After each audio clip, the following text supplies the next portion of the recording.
The performative man is today's most talked about aesthetic or trend, and probably the most criticized. A youth subculture that mirrors the doomed shallowness of mainstream society. A consumer group using their capital to purchase empty authenticity and rebellion. More and more people seem to be behaving inauthentically on purpose, and the uniform has been solidified. Jorts and shirt wearing, matcha latte drinking, Claro through wired headphones listening, Labubu carrying, feminist literature reading dudes. This performance is supposedly to attract women by allying themselves with their interests and struggles, or at the very least to seem cooler, more sensitive, more culturally in touch than other men. All shared online to reach as many as possible. It's easy to see why people hate this fake persona aesthetic. Surely this is the final stage of devolving culture where the coolest thing to do is ironic and empty consumption for a TikTok. Except it isn't that simple, because those quotes that I read out at the beginning, doomed shallowness, empty authenticity, they weren't written in 2025,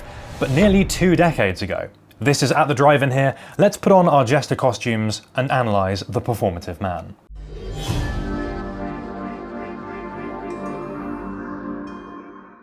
The performative man might have popped up this year, but its conceptual roots go back to the early 2000s. Allow me to introduce the hipster. Skinny jeans, beards, horn-rimmed glasses, vintage shirts, and most importantly, an obsession with being countercultural, alternative, and authentic. If you were a hipster, you wanted to watch movies no one had heard of, listen to a band who's way less mainstream than pop music, and drink craft beer. But hipsters weren't bohemians, artists, true creatives, but gentrifiers. Upper middle classes who were consumers of culture rather than creators of it, using their capital to buy a cool persona rather than be it. Before long, the music charts were full of indie bands.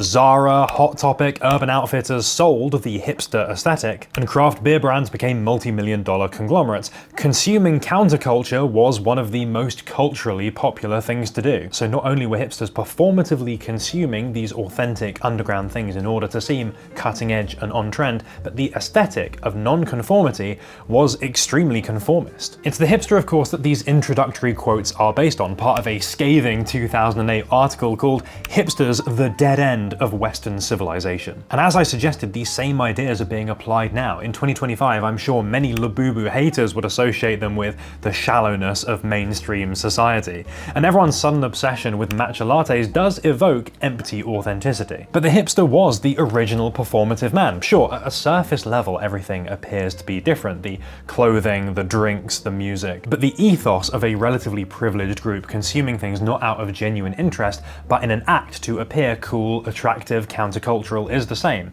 Evil doesn't die, it reinvents itself. Some things have changed beyond the exact product being performatively consumed though. For one, the social media machine today flips counterculture into culture at an absurd pace. Hipsters had MySpace and message boards where information proliferated more slowly and required some effort to seek out. Now, endless feeds deliver us exactly what's cool, new, and next up, completely passively. If I'm looking for the next hidden gem, all I need to do is scroll. And it's exactly that system which has the performative aesthetic exploding seemingly out of nowhere. When Claro's Charm released just last year, it was a cool thing to like, something for the music appreciators. Now it's the #1 sign you're being performative because it's shown up so many times. First by cool people sharing their interesting music taste, then by people performatively listening to it in order to seem like they have cool music taste, and then by people ironically listening to it to make fun of those people for being performative. Now videos like this one identifying it as this performative man cornerstone only solidify it further. And how quickly did matcha latte, the unusual and cool looking drink made with a Japanese ingredient,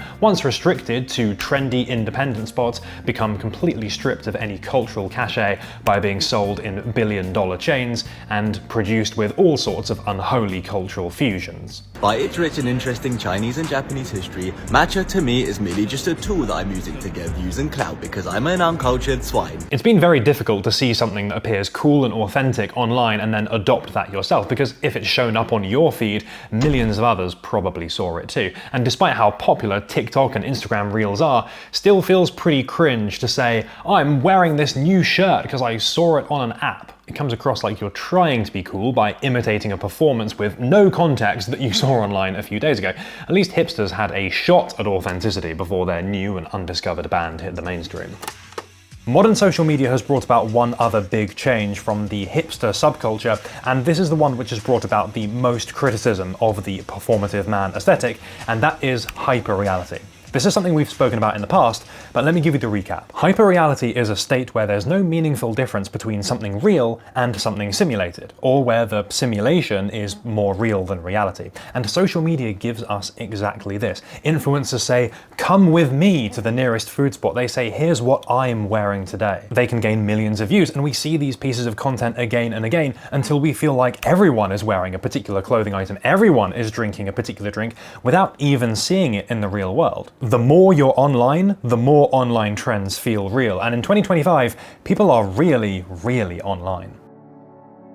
The same goes for if we want to put ourselves out into the world. If I want to seem more attractive to women or a little cooler, maybe I'll put on my jorts and shirt and start sipping a matcha latte. But if I put out a reel when I do that, well, many more people might see it, and I get direct feedback in the form of delicious dopamine boosting engagement. And rather than that performance lasting the 10 minutes it takes me to drink it, now it's on my grid forever. If I want maximum impact for my performance, I choose the smartphone. I choose simulation over reality. Something about that does feel a little sad, and people are trying to be more terminally offline and wearing clothes to go and live life in rather than turn it into content. That's Huckberry's main focus, at least, who are the paid sponsors of this video. Both the brands they stock and their in-house labels are unpretentious and intended for everyday use. I've been checking out some of their performance-focused clothing recently, like this proof mesh merino tee for high-output activities in warm weather. It has been crazy hot in the UK recently, and maximum ventilation is very welcome, as is the comfy fabric. And really nice color choices that fit in well with the popular running brands right now. The same can be said with the Wellen-lined sport shorts. Both the fit and the color on these I think are super nice, and the pocket array works perfectly for me because I take my keys out and my phone when I go running. I think they're well priced too, making these pieces good options if you're into exercising whilst looking good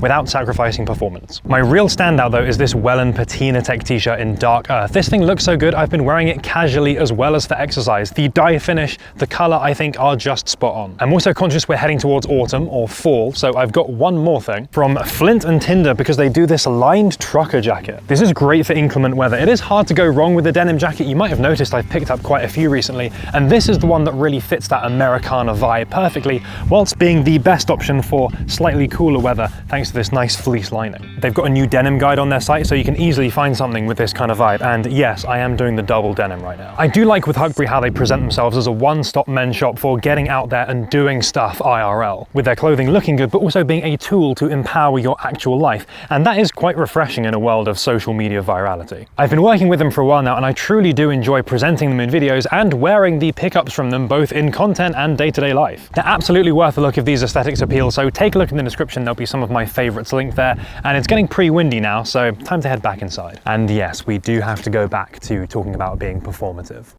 It's worth mentioning, and something that others have identified too, that although the performative man describes a particular set of aesthetics and behaviors, anything we see online is essentially performative. No matter how authentic, off-the-cuff, lo-fi something looks, there is always a decision to record, edit, upload. People started to become more aware of this as fashion grew more detached from reality. What started off as these impromptu street interviews and what I'm wearing today's grew more and more extreme because it was those extreme outfits which prompted the best level of engagement and viewership. The performative man, who seems aware of this performance by deliberately taking it to a comedic level, is essentially the next stage of that. For some, it's a sign that online fashion culture is completely cooked, sinking to a new level of empty consumption.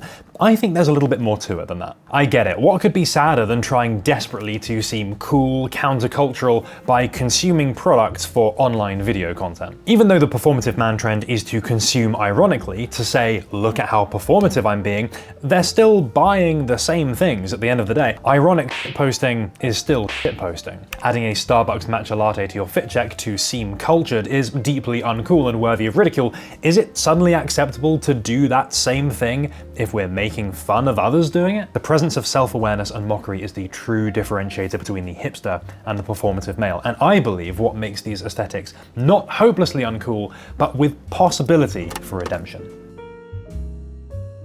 It is rare, if not impossible, to find an individual who will proclaim themselves a proud hipster. It's an odd dance of self-identity, adamantly denying your existence while wearing clearly defined symbols that proclaims it. In the hipster era, being called a hipster is basically being called out for being performative, so the hipster can never admit that their aesthetic and persona are manufactured, store-bought, inauthentic, a performance, but the performative man can. They are honest about the dishonesty of their persona. This is evolution.